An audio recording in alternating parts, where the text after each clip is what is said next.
Assalamualaikum ya ade ya ote. Assalamualaikum ya ade ya ote. Assalamualaikum ya ade ya ote. Assalamualaikum ya ade ya ote.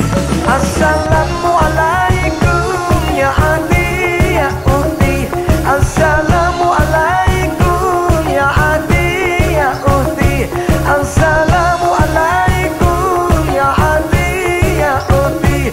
Assalamualaikum ya ade ya ote.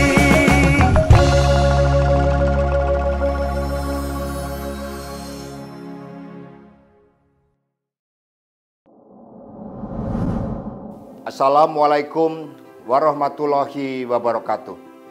Dewan Pimpinan Pusat PDI Perjuangan mengucapkan selamat menjalankan ibadah pada bulan puasa yang penuh rahmat ini. Dengan menjalankan ibadah puasa selama 1 bulan penuh, PDI Perjuangan percaya bahwa seluruh umat Islam mampu menjalankan ibadat dengan sebaik-baiknya, melakukan olah jiwa dan raga, sehingga di dalam bulan yang suci, selain memohon rahmat kepada Tuhan Yang Maha Kuasa Allah Subhanahu wa Ta'ala, juga mendoakan bagi bangsa dan negara agar kita semua di dalam bulan suci ini selalu mendapat bimbingan, mendapat rahmat, agar kehidupan berbangsa dan bernegara Indonesia Raya kita senantiasa penuh rahmat, persatuan, penuh berkah, penuh solidaritas, penuh gotong royong, dan bulan ini kita menggembleng seluruh jiwa raga kita. Sekali lagi selamat menjalankan ibadah puasa bulan yang penuh rahmat ini. Kita syukuri bersama dan kita jalankan dengan penuh kekhidmatan. Terima kasih. Wassalamualaikum warahmatullahi wabarakatuh.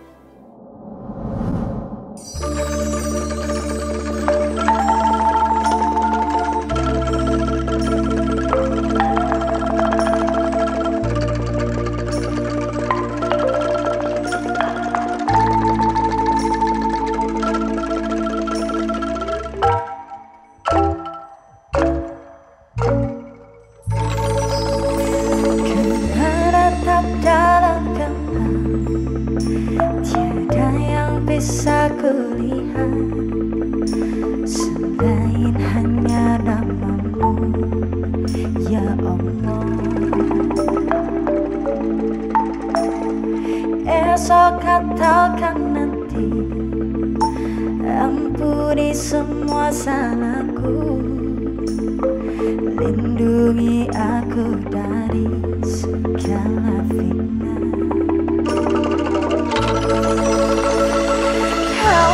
Aku meminta kau beriku bahagia, jadikan aku selamanya hamba-Mu yang selalu bertaubat. Ampuniku ya Allah yang sering melupakanmu saat kau limpahkan karunia-Mu. Dalam sunyi aku bersujud.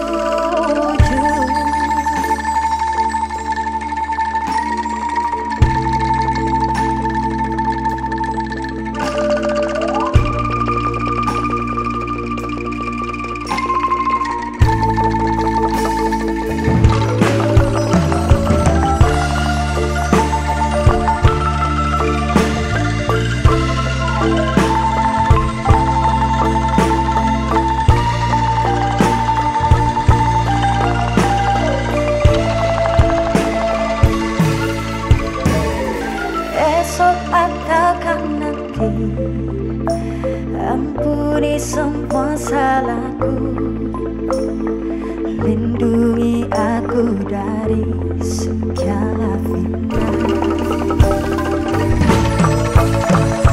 Kau tempatku meminta, kau beriku bahagia, jadikan aku selamanya hambamu yang selalu bertaubat. Ampuniku ya Allah yang sering melupakanmu, saat kau limpahkan karuniamu dalam sunyi aku bersyukur. Kau tempatku meminta, kau beriku bahagia, jadikan aku selamanya hambamu yang selalu bertaubat. Ampuniku ya Allah yang sering melupakanmu, saat kau limpahkan karuniamu dalam sunyi aku bersujud.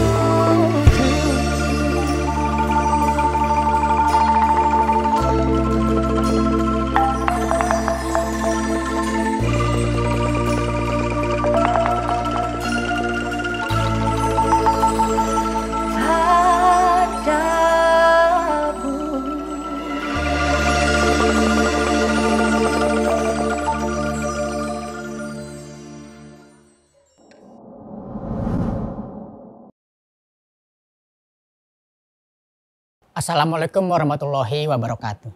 Selamat pagi Sobat BKN dimanapun Anda berada. Kita berjumpa dalam acara Inspirasi Ramadan, program sahur bersama BKN PDI Perjuangan. Pada program sahur kali ini, sambil sobat sekalian menikmati santap sahur, kita akan berbincang dan menimba ilmu mengenai sejarah perkembangan Islam di Nusantara dan mengangkat pemikiran tokoh-tokoh yang berperan strategis dalam proses dakwah dan syiar Islam yang mengedepankan nilai rahmatan lil alamin, cinta kasih serta mengedepankan nilai kebangsaan. Pada episode kali ini kita akan berbincang dan mengambil inspirasi dari seorang tokoh dan ulama asal Semarang, Jawa Tengah, yaitu Kiai Haji Muhammad Sholeh bin Umar As-Samarani atau kita kenal dengan Kiai Haji Sholeh Darat. Dan untuk membahas ini telah hadir bersama kita seorang cendekiawan Muslim Indonesia yang juga seorang peneliti Islam Nusantara, Kiai Ahmad Baso. Selamat pagi Pak Kiai Ahmad Baso. Pagi, Assalamualaikum. Waalaikumsalam Pak Kiai, terima kasih. Walafiat semua ya. Alhamdulillah Pak Kiai. Barakah semua. Amin, amin, amin. Semoga puasanya lancar semua nih. Amin, amin, amin. Kiai, terima kasih Kiai sudah berkenan hadir di BKN PDI Perjuangan. Amin, sama-sama. Membagi ilmu lah Pak Kiai kepada sobat NKRI semua, khususnya kaula-kaula muda ini Pak Kiai. Amin, amin, amin. Sobat BKN sekalian, sebelum kita melanjutkan obrolan kita terkait keteladanan Kiai Haji Sholeh Darat Semarang, mari kita saksikan terlebih dahulu cuplikan video profil Kiai Haji Sholeh Darat berikut ini. Syekh Sholeh Darat As-Samarani. Syekh Sholeh Darat As-Samarani merupakan seorang ulama besar dari Semarang, Jawa Tengah. Ayahnya, Kiai Umar, merupakan salah seorang pejuang dan orang kepercayaan Pangeran Diponegoro di Jawa bagian utara Semarang, di samping Kiai Syada dan Kiai Murtadho Semarang.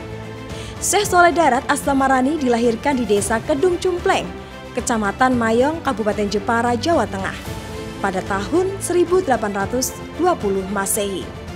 Penambahan kata darat pada akhir nama beliau disebabkan beliau tinggal di daerah yang bernama Darat, yaitu suatu daerah di pantai utara Semarang, tempat mendarat pelancong dari luar Jawa.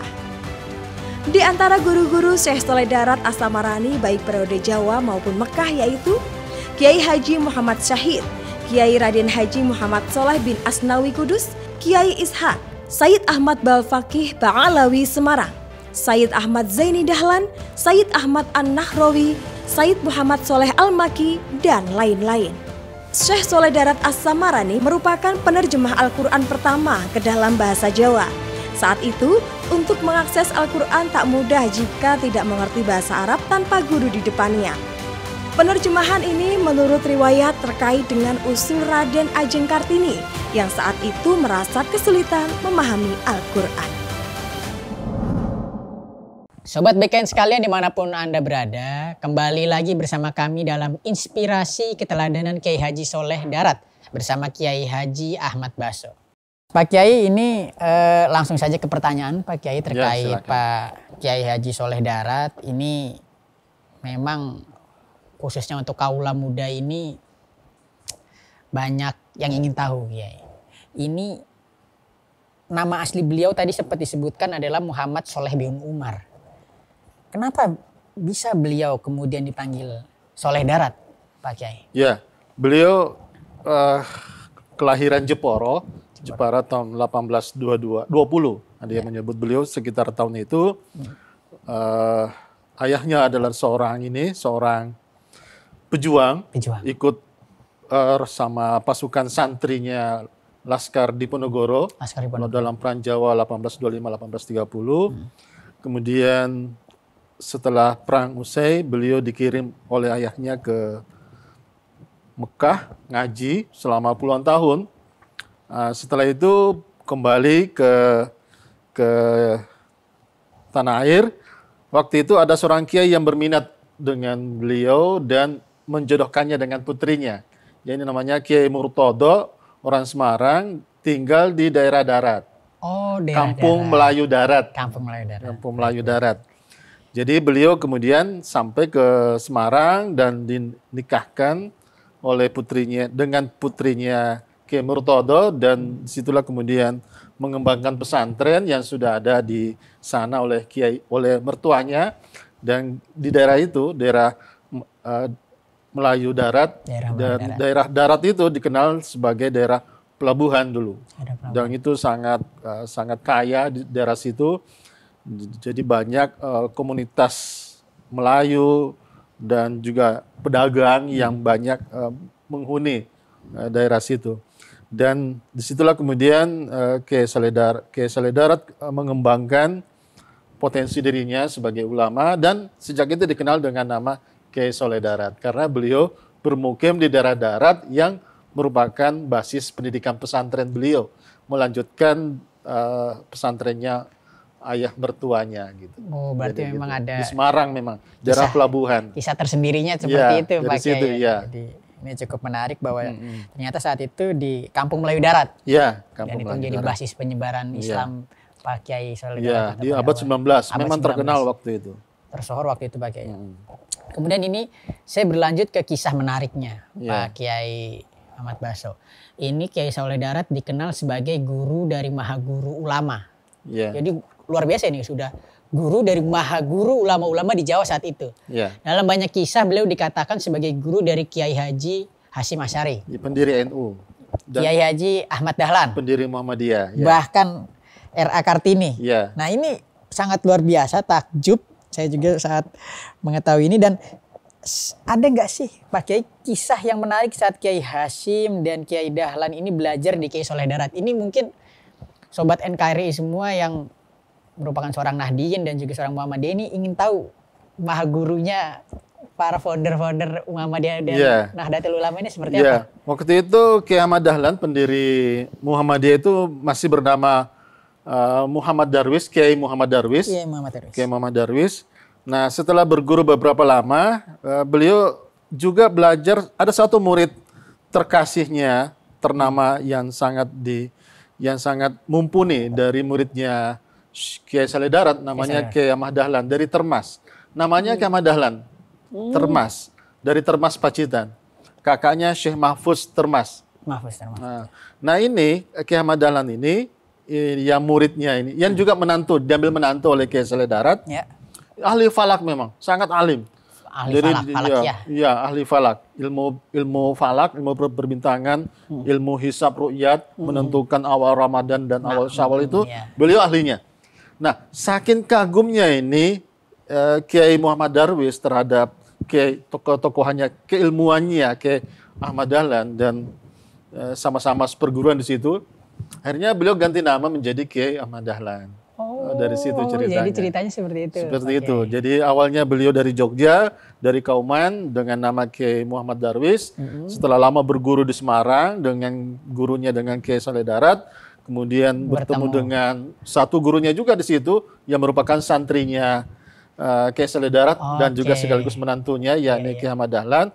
Beliau kemudian ganti nama semacam tabarukan, mengambil barakah, semoga dengan ganti nama ini hidup menjadi lebih enak dan juga ilmu makin barakah bagi umat dan bangsa ini. Dan ternyata beliau mengganti nama sejak itu menjadi Kiai Ahmad Dahlan. Luar biasa itu. Dari pergumulannya dengan pesantren darat di Semarang itu. Jadi sejak saat itu memang mengganti nama itu juga harapannya ingin lebih berkah dan lebih berkah, bermanfaat. iya bermanfaat. Karena kan biasanya ada seorang murid itu ganti nama itu kan berarti ada harapan yang diberikan, yang diamanahkan oleh sang guru untuk diembangkan. Sejak itulah kemudian juga Kiai Muhammad Darwis atau Kiai Ahmad Dahlan pendiri Muhammadiyah ini dikenal sebagai tokoh falak juga, yang ahli falak juga.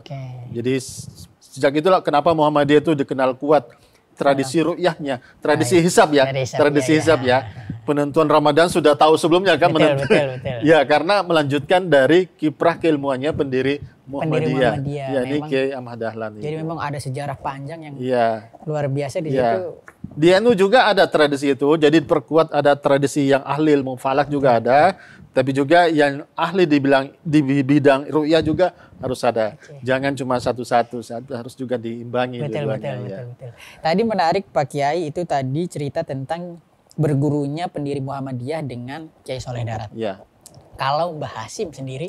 Kalau Mbah Hasyim Asy'ari ketika nyantri itu lebih banyak belajar ilmu hadis, ilmu falak juga. Keilmuannya yang juga kuat dari Kiai Saleh Darat adalah tasawufnya. Nah, ini ada satu kitab tasawufnya ditulis dalam bahasa Jawa tentang Syarah Al-Hikam, tapi ternyata orang Arab juga membacanya, ini belajar juga karena dicetak sampai berkali-kali dicetak di Mesir. Ini di Mesir. Jadi bahasanya Syarah Hikam Mriki gitu itu judulnya. Syarah Hikam Mriki. Mriki maksudnya tuh Syarah Hikam dalam bahasa Jawa kekinian. Itu maksudnya. Jauh kekinian. Itu unik ini judulnya. Orang Arab itu belajarnya di Indonesia justru. Belajar waktu itu dicetak di sana, di Mesir dan juga di India, di Bombay. Dicetak juga dan juga di Singapura. Jadi ilmunya beliau Kiai Saleh Darat ini bukan cuma untuk orang Jawa, tapi juga untuk orang luar, orang Arab. Karena mereka ingin tahu tentang bagaimana ilmunya orang Indonesia tentang ilmu tasawuf, terutama ini. Karena waktu itu kan Syarah Hikam kan terkenal kan? Syarah Hikam. Terkenal dalam bidang tasawuf. Nah, karena beliau punya kitab ini menulis tentang ilmu tasawuf yang tinggi, maka sangat diminati oleh para santri dan para ulama di Arab dan juga ulama-ulama Nusantara. Jadi sangat terkenal kitab ini. Jadi meskipun bahasa Jawa tapi dibaca orang luar. Ini. Karena kita menjadi guru kan? Betul. Kalau ulama kita jadi guru, maka santrinya meskipun orang Arab, orang Turki, orang India harus juga belajar bahasa Jawa, bahasa gurunya, jadi bahasa Jawa. Nah, itulah yang dipelajari oleh Hadratus Syekh Hasyim Asy'ari. Nah, ada satu lagi yang unik yang bergurunya Raden Ajeng Kartini ya. Itu awalnya kan pernah itu Raden Ajeng Kartini meluapkan gundah gulananya mau belajar agama. Tapi belajar agama, belajar langsung ke kitab suci, Al-Quran. Tapi kok bahasa Arab? Ini yang... Padahal dia Kartini ini maunya ada nggak pelajaran Quran, tapi yang bahasa Jawa. Terjemahannya ada nggak? Nah ternyata gundahannya beliau ini, kegelisahannya ini Kartini ini disampaikan ke teman-temannya kan, yang Aben Danon itu kan. Nah, didengar oleh kawan-kawan akrabnya. Nah, sampailah kepada Kiai Saleh Darat. Nah, kebetulan waktu itu di tahun 1890-an, suratnya Kartini waktu itu tahun 1897. Nah, kebetulan waktu itu Kiai Saleh Darat sedang menyusun kitab tafsir dalam bahasa Jawa. Pegon. Nah, sama dengan ini kan, Pegon. Nah, sejak itu ada kontak antara Kartini dengan Kiai Saleh Darat Ya. disuruh ceramah di Jepara. Di Jepara. Jepara. Waktu itu kan ayahnya Raden Kartini kan Kartini di adalah Jepara. Kita Bupati kenal Jepara Jepara, waktu itu. Datanglah ke sana pengajian. Tahun 1897 ke sana ketemu. 1800. Nah, sejak itulah kemudian ditunjukin nih cara diajarin ini bagaimana nerjemahin surah Al-Fatihah dulu. Ini dulu surah pertama ini. Al-Fatihah. Wah, pokoknya dulu lah nih. Ini terjemahannya dalam bahasa Jawa gitu. Tertariklah Kartini. Nah, sejak itulah kemudian mulai belajar Islam dari terjemahannya Kiai Saleh Darat. Nah, pas menikahnya Raden Ajeng Kartini, kebetulan kitab tafsirnya Kiai Saleh Darat itu sudah terbit di Singapura. Ada penerbit di Singapura mencetak. Waktu itu ada penerbit kaya namanya penerbit Haji Muhammad Siraj itu. Tahun 1897 setelah pertemuan pengajian di Jepara itu sudah selesai cetakannya dan itulah kemudian dijadikan kado pernikahannya Kartini pas menikah di tahun 1903. Luar biasa.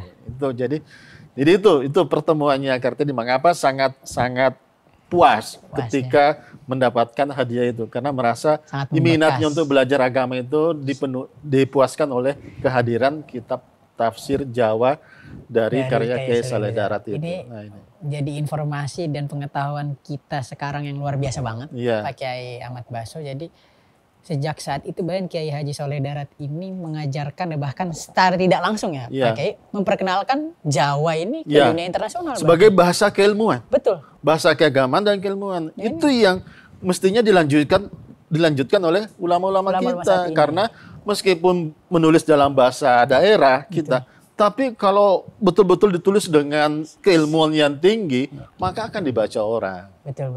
Buktinya ini, Kiai Saleh Darat nggak sungkan-sungkan kan, nggak risih kok nulis bahasa daerah kan, bahasa lokal. Buktinya bahasa global kan, karena dicetak dan dibaca orang. Ada komunitas pembacanya. Kenapa? Karena kita itu guru. Karena posisi kita itu guru, sehingga murid pun wajib. Murid-murid beliau yang ada di Mekah, murid beliau yang ada di Mesir, di Singapura dan di India, di Bombay, pasti kan mencari ilmunya gurunya.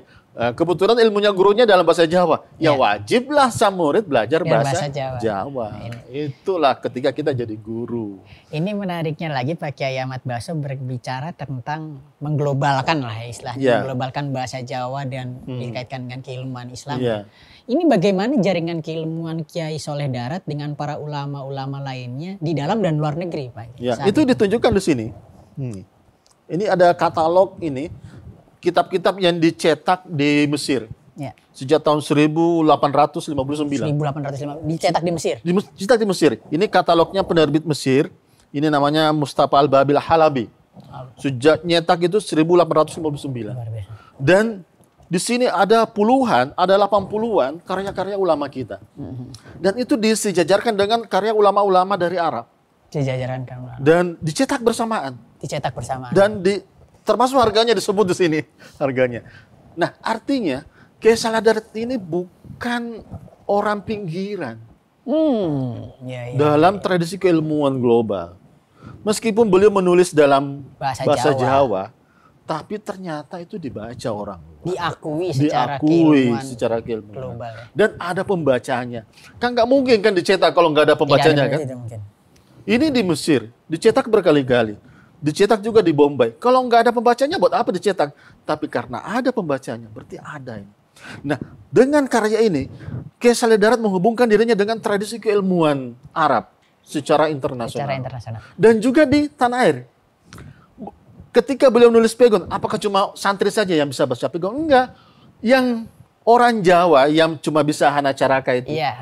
Ditulis ulang dalam bentuk hana caraka. Ada satu kitab beliau tentang syariat, dasar-dasar ilmu syariat, ilmu tasawuf, pengantar ini, ditulis ulang dalam aksara Jawa, aksara hana caraka itu. Kan beliau kan bisanya nulis pegon. Supaya apa? Supaya orang Jawa juga yang cuma bisa baca hana caraka bisa mengakses ilmunya. Ini sangat luar biasa. Jadi beliau bukan cuma milik santri saja, milik orang Kejawen, milik orang Jawa semuanya. Karena bisa diakses melalui naskah beliau, salinannya dalam bahasa Jawa yang aksara Jawa, bukan pegon.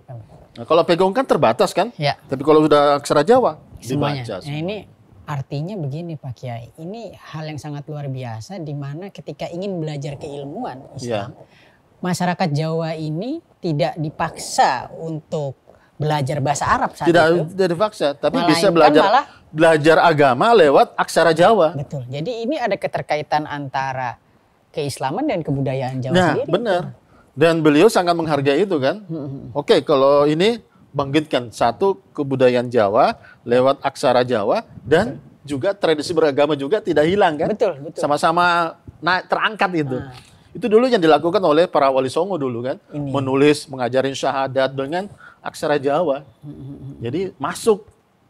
Islam itu bisa diamalkan, bisa dihayati, bisa dipahami orang awam sekalipun karena ditulis dalam aksara Jawa ini. Berarti ini poin penting dari Kiai Haji Soleh Darat, salah satunya yang paling substansial adalah seperti ini Pak Kiai. Ya. Jadi membuat secara aksara Jawa agar meluas ajarannya seperti itu. mengakarkan ajaran agama dalam bahasa-bahasa lokal. Betul. Bahasa-bahasa instrumen-instrumen lokal. Ya. Sehingga orang tidak asing kan.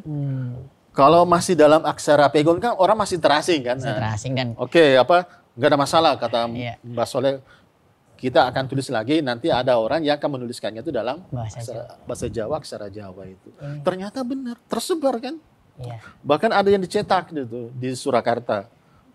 Jadi itu yang menjadi poin penting bahwa ulama kita itu tidak sekedar untuk konsumsi kaum santri dan kaum yang taat beragama.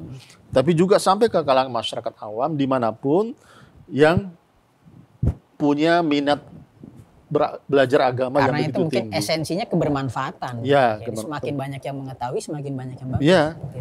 Supaya tidak salah. Kalau banyak orang kan mau belajar agama, tapi banyak salahnya kan. Iya. Belajar gurunya tidak jelas kan, Iya. juga sumbernya tidak jelas. Iya. Nah, ketika ada Kiai Saleh Darat menulis ini, oh jelas ilmunya, sanadnya jelas, sumbernya jelas. Dunia juga mengakui kan. Betul. Wah, di Jawa juga diakui. Jadi kan di luar diakui, di kita juga di sini diakui. Jadi benar-benar membumi betul. Di samping ajaran Pak Kiai Soleh Darat yang berdampingan atau juga mengakulturasikannya dengan nilai budaya Pak Kiai. Iya. Sebenarnya apa kontribusi yang telah diberikan oleh Kiai Soleh Darat dalam membangun keislaman di Indonesia saat itu yang paling menonjol, yang paling masyarakat Indonesia sebenarnya perlu tahu? Tradisi tasawuf. Tradisi tasawuf. Karena gini, belajar agama itu tidak cukup hanya belajar syariatnya. Harus lanjut ke pendalaman tentang makna esensi beragama. Baik. Dan itu adalah melalui pelajaran tasawuf. Syariat ya. Dan dari pelajaran tasawuf itu kita menuju kepada hakikat dari inti kehidupan ini. Mencari apa? Kita ini hidup ini mencari apa? Ya. Mencari kebenaran yang tertinggi, yaitu Allah Subhanahu wa Ta'ala. Jadi beliau ibaratkan itu orang beragama itu seperti naik kapal. Itu syariat itu adalah kapalnya. Syariat kapal. Nah, kapal kan tidak artinya kapal kalau nggak ada lautan. Betul.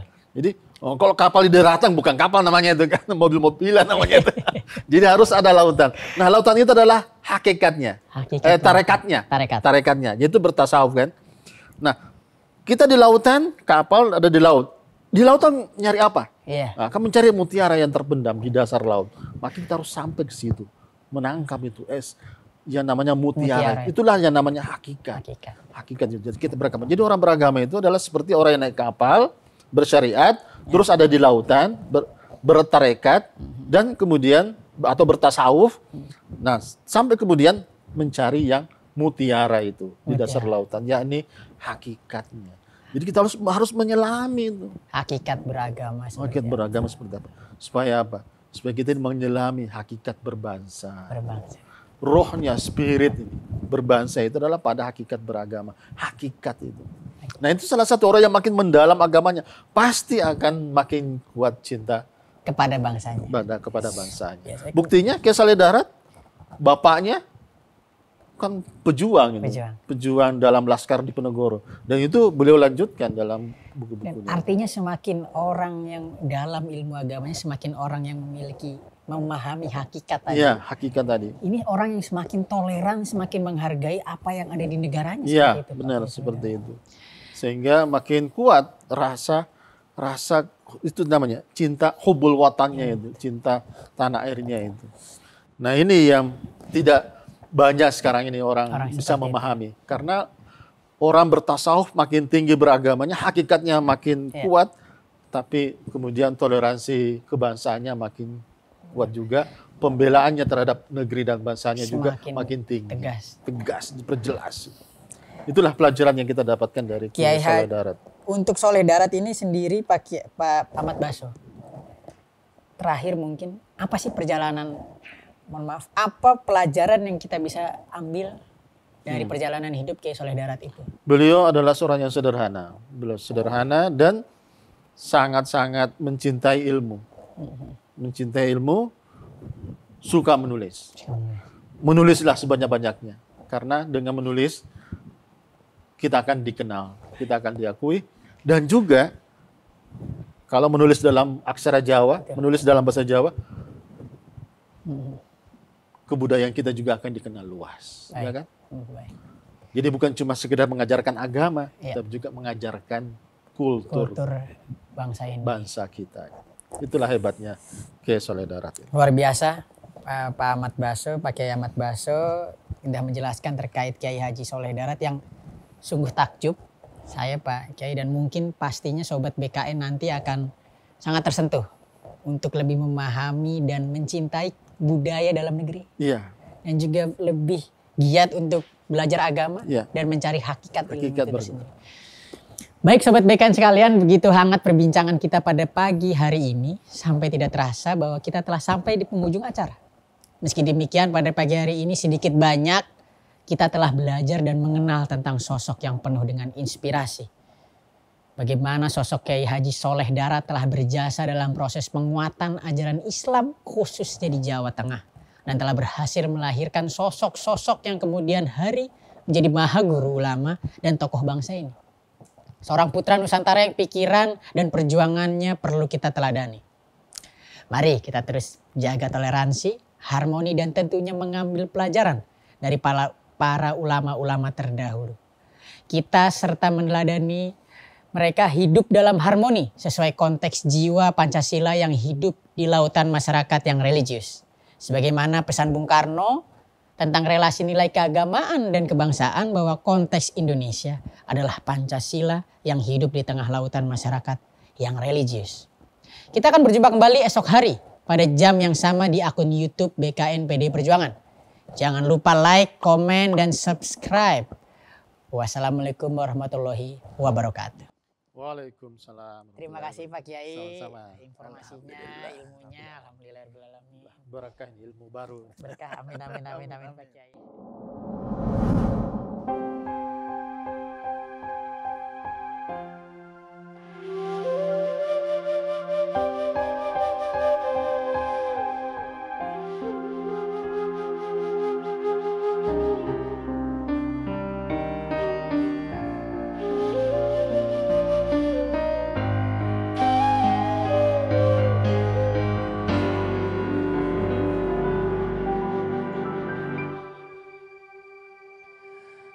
Allahumma